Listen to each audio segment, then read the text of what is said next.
स्वागत है आपका फिर से हमारे इस वीडियो में। और आज हम लेकर आए हैं जैक सैंपल के सॉल्यूशन का part 3 video.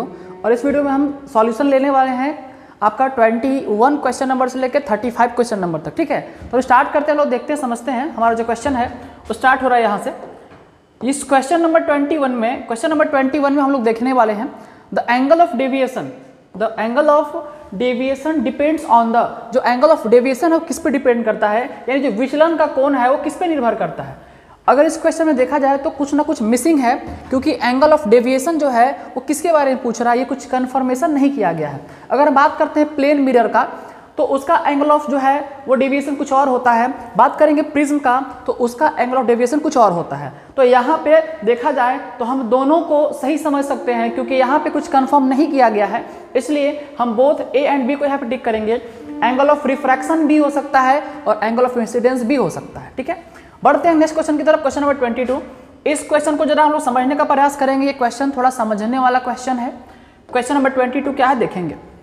A double slit interference experiment is carried out in air and entire arrangement is dipped in water।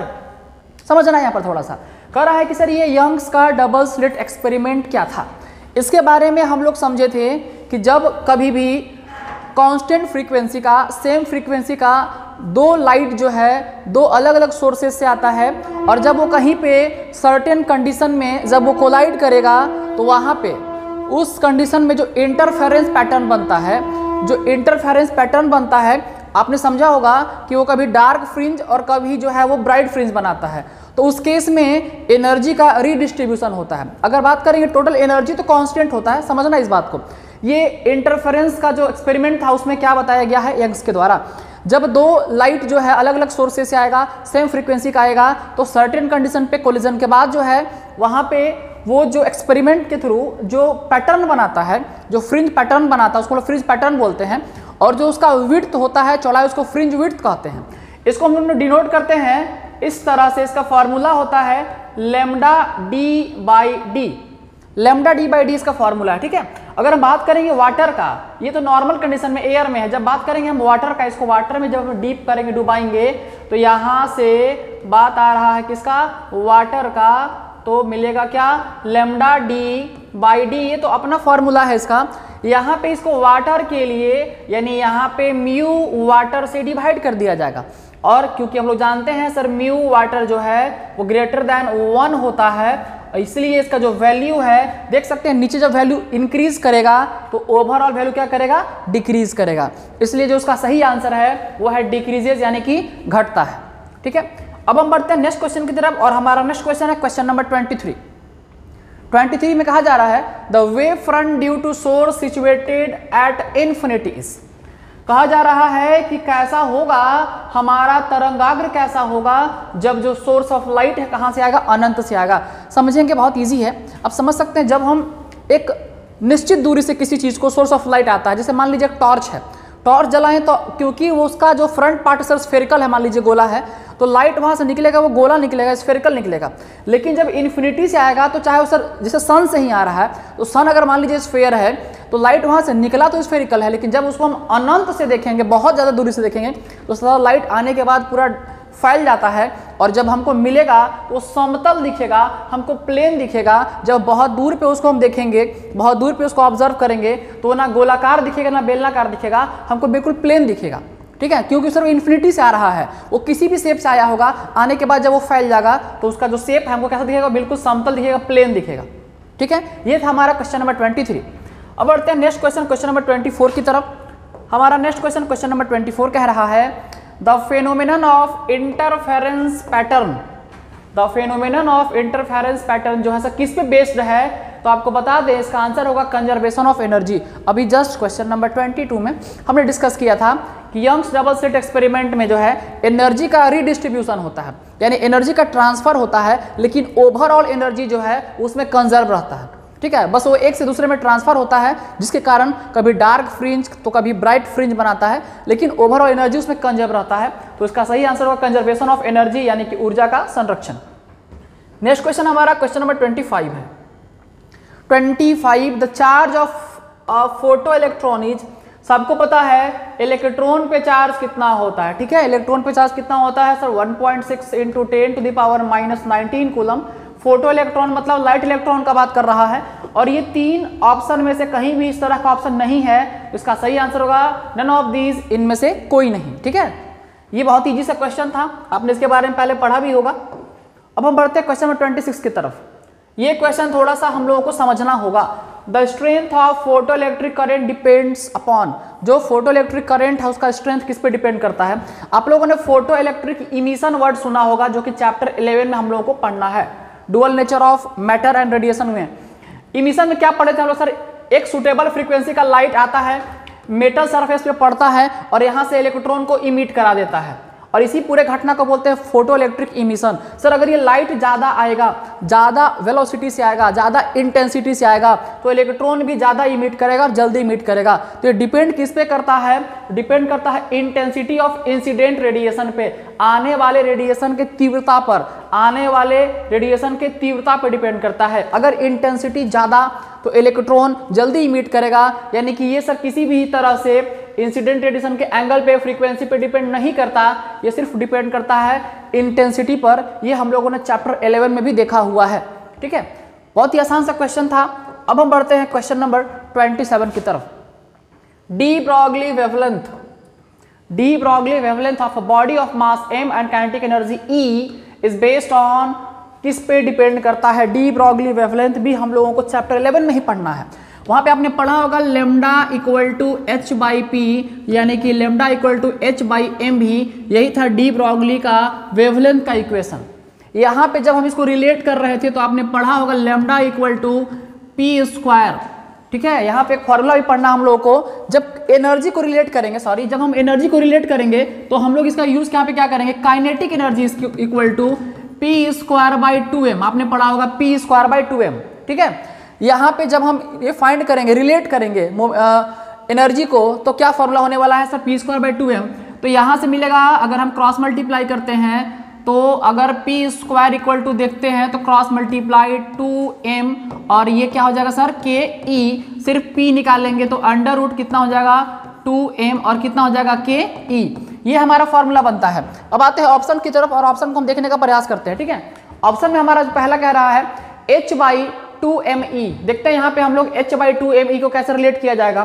तो आप देख सकते हैं h/p होता है लेमडा इक्वल टू h/p, और p का वैल्यू कितना मिला हमको 2m, ke मतलब काइनेटिक एनर्जी है, और यहाँ ऑप्शन में सिर्फ e मतलब एनर्जी का बात कर रहा है। तो उसका सही आंसर है हमारा h/p में p का वैल्यू ये पूरा बैठा देंगे तो अंडर रूट कितना 2m ke के जहाँ पर कितना है तो 2me है, यानी ऑप्शन नंबर फर्स्ट जो है वो हमारा आंसर होगा h/√2me, जो कि बिल्कुल सही आंसर होने वाला है, ठीक है। बढ़ते हैं नेक्स्ट क्वेश्चन नंबर 28 की तरफ। ध्यान से देखेंगे, Rutherford experiment suggested that the size of nucleus is about, जो रदरफोर्ड का एक्सपेरिमेंट है वो न्यूक्लियस के साइज के बारे में क्या बताया है। तो हम लोग रदरफोर्ड एक्सपेरिमेंट के साथ साथ थॉमसन मॉडल भी पढ़े हुए हैं, हम लोगों ने बोर का मॉडल भी पढ़ा हुआ है। तो रदरफोर्ड जो है वो अल्फा पार्टिकल स्कैटरिंग एक्सपेरिमेंट में बताए थे कि जो इसका साइज है सर वो फर्मी में मेजर करते हैं हम लोग, और फर्मी मतलब 10⁻⁻15 में, तो -15 से -14 जो है यही इसका रेंज है, किसका, तो साइज ऑफ न्यूक्लियस का और साइज ऑफ एटम का। इन्होंने जो सजेस्ट किया था वो लगभग 10⁻⁻15 से लेकर 10⁻⁻14 के बीच में सजेस्ट किया था। ये था हमारा क्वेश्चन नंबर 28, ठीक है। क्वेश्चन नंबर 29 क्या समझते हैं। 29 में कहना है which of the following spectral series falls within the visible range, visible range, ये बात कर रहा है visible range का, visible range of electromagnetic radiation। किस में हम लोगों ने जो है लाइन सीरीज में 5 तरह का लाइन सीरीज पढ़ा है, Lyman series, बामर series, Paschen series, Brackett series और फंड सीरीज, ठीक है। तो यहाँ पे कह रहा है कि विजिबल रेंज में जो कि अप्रॉक्स होता है 4000 एंगस्ट्रॉम से 8000 एंगस्ट्रॉम के बीच में, कहीं कहीं पे इसको पढ़ना है 3800 एंगस्ट्रॉम से 7800 एंगस्ट्रॉम के बीच में जो विजिबल रेंज का ये आपका रेंज है। और ये आता है बामर सीरीज में, जब इलेक्ट्रॉन्स जो है वो आउटर मोस्ट ऑर्बिट से सेकेंड ऑर्बिट में यानी n1 इक्वल टू 2 में जंप करते हैं तब बामर सीरीज बनता है। और उस केस में जो है इसका जो वेवलेंथ का रेंज है वो दोनों क्या होगा, बिल्कुल बराबर होने वाला है। ठीक है, आते हैं नेक्स्ट क्वेश्चन, क्वेश्चन नंबर 30 की तरफ।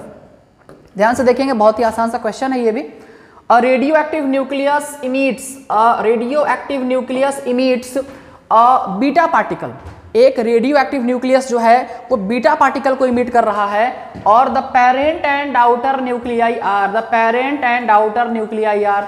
चैप्टर 13 जब हम लोग एक बार पलटेंगे और वहां पे देखने का प्रयास करेंगे तो आपको यहाँ पे टर्म दिखने वाला है। सर जब ऐसा होता है, जब बीटा पार्टिकल का इमिशन होता है तो मास नंबर जो है हमारा सेम हो जाता है, मास नंबर सेम हो जाएगा, और एटॉमिक नंबर जो है, एटॉमिक नंबर क्या हो जाएगा, डिफरेंट हो जाएगा। मास नंबर सेम और एटॉमिक नंबर जब डिफरेंट हो जाएगा तो वो हमारा आता है किस केस में, आइसोबार के केस में आता है। That means same mass number but different atomic number, ये हमारा क्या कहलाता है, आइसोबार कहलाता है। ठीक है, तो इसका सही आंसर हो जाएगा आइसोबार, ऑप्शन नंबर डी, जिसको आप लोग यहाँ पे लिखा हुआ है आइसोबार। ठीक है, चलो अब देखते हैं हम लोग क्वेश्चन नंबर 31 को। ठीक है, यहाँ क्या कह रहा है, the radius of spherical nucleus as measured by electron scattering. यहाँ पे हम लोग जो है न्यूक्लियस के लिए फॉर्मूला हम लोगों ने पढ़ा हुआ है, और वो फॉर्मूला है हमारा, ध्यान से देखेंगे फॉर्मूला क्या था, R equal to R not A का पावर 1/3। हम लोग ये फॉर्मूला पढ़े हुए हैं। ठीक है, जहाँ पे हम लोग ये भी पढ़े थे कि जो आर नॉट का वैल्यू होता है 1.2 इंटू 10 टू द पावर -15, यानी 1.2 फॉर्म में था। जब यहाँ से हम वैल्यू पुट करते हैं तो क्वेश्चन में आर दिया हुआ है हमारा कितना, 3.6 क्योंकि फॉर्मी है तो 10 to the power -15 equals to, यहाँ पे सर आर नॉट का वैल्यू गिवन है क्वेश्चन में 1.2, जो कि फिक्स होता है, जो कि कांस्टेंट होता है, और पूछ रहा है ए कितना है हमारा, यहाँ पे मास नंबर कितना हो जाएगा, what is the mass number, इसको दिखाते हैं क्या से, ए से, तो ए का पावर 1/3। यहाँ से 10 टू द पावर -15 कैंसिल हो गया, डेसिमल हटा 0, इसको भी काट देते हैं, 12 से कटे कितने बार में, 3 बार। 3 equals to A to the power 1/3। Sir ये इसको अगर हम इसको ऐसे लिखते हैं, to the power 1/3 equal to 3, जैसे ही ये पावर 1/3 इधर आएगा, इधर आने के बाद क्या बन जाएगा सर, क्यूब बन जाता है, यानी ए का कितना, तो 3 का पावर 3, दैट मीन्स कितना, 27। इसका आंसर कितना हो गया यहाँ से 27, यानी मास नंबर कितना हो जाएगा 27। उसका सही आंसर कितना है 27, यानी ऑप्शन नंबर ए। चलिए बढ़ते हैं क्वेश्चन नंबर 32 की तरफ, इसको देख लेंगे, उधार लेंगे, अच्छे समझ लेंगे आप। ठीक है, 32 में आते हैं, इन रिवर्स बाइसिंग। आप लोगों ने बाइसिंग पढ़ा होगा दो तरह से। बाइसिंग होता क्या है, तो हम लोग जब पीएन जंक्शन को बैटरी से कनेक्ट करते हैं उस प्रक्रिया को, प्रोसेस को बाइसिंग कहते हैं।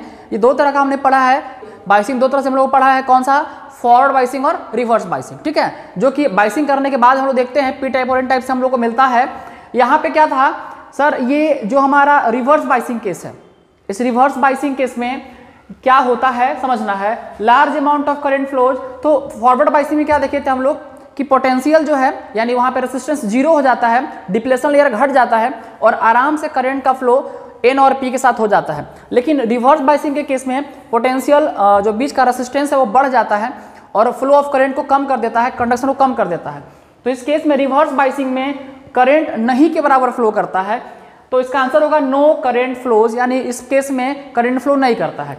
आपका जो आंसर दिया हुआ है ऑप्शन नंबर सी दिया हुआ है, potential barrier across junction increases. इसका कहना है कि पोटेंशियल बैरियर जो है वो जंक्शन के बीच में इंक्रीज कर जाता है।